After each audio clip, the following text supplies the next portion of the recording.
In the meantime, in the Hill Country, hundreds of people are getting disaster relief from the recent flooding. The Red Cross has a resource center open in Granite Shoals this evening. Rebeca Trejo shows us how the organization is helping flood victims.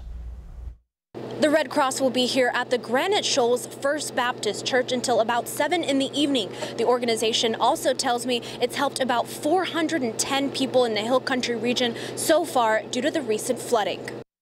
I said mostly it's the mud. I'm tired of the mud.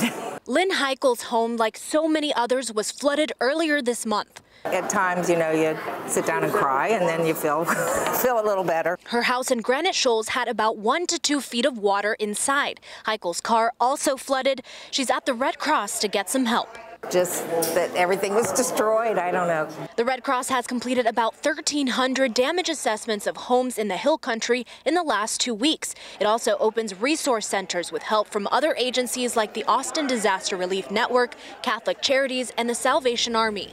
Our volunteers are motivated and optimistic, and they get a lot out of making a difference and serving people. One of those volunteers is Jeff Troy from Wisconsin, who's been helping for about 2 weeks now. Because I can. I've been very fortunate, and it's one way for me to try to pay back or pay forward. Helping folks like Lynn Heichel one step at a time.